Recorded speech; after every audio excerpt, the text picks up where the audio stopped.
கிறிஸ்துவுக்குள் பிரியமானவர்களே, இந்த புதிய காலைப்பொழுதிலே உங்களை சந்திப்பதிலே மறுபடியும் மகிழ்ச்சி அடைகிறேன். நீதிமொழிகள் 16ஆம் அதிகாரம் 7ஆம் வசனம் இவ்விடமாய் சொல்லுகிறது, ஒருவனுடைய வழிகள் கர்த்தருக்கு பிரியமாயிருந்தால் அவருடைய சத்துருக்களும் அவனுடைய சமாதானமாகும்படி செய்வார். ஆமென்.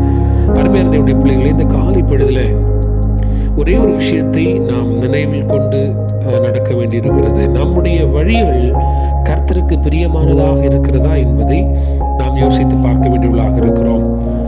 வேதம் சொல்லுகிறது, அப்படி இருக்கிற பொழுது அவனுடைய சத்துருக்கள் கூட அவனோடு கூட சமாதானமாகும்படி கடவுள் செய்கிறார்.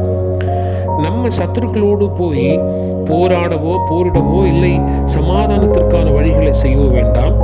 ஆனால் ஆண்டோடைய வழிகளில் அவருக்கு பிரியமாக, அவர் விரும்புகிற பிரகாரமாக நடப்போம் என்று சொன்னால் நம்முடைய சத்துருக்கள் நம்மிடத்தில் சமாதானமாகும்படி அவர் செய்வார்.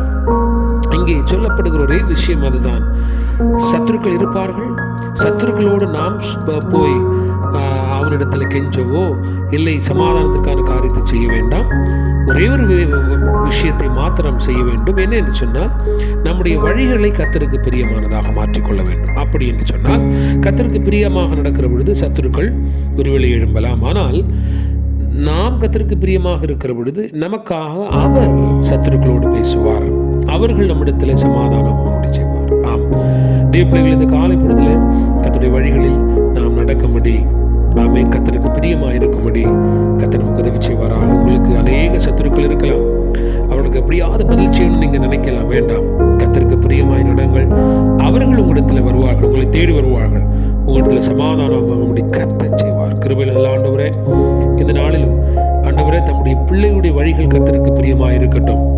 ஒருவேளை அவருடைய சத்துருக்கள் இருப்பார் என்று சொன்னால் கர்த்தர் அவர்களை சமாதானமாக்குவீர் என்று சொல்லி நாங்கள் விசுவாசத்தினாலும் கரங்களுக்கு கொடுக்கிறோம். இயேசுவின் நாமத்துக்கு நல்ல பிதாவே, ஆமென். God bless you.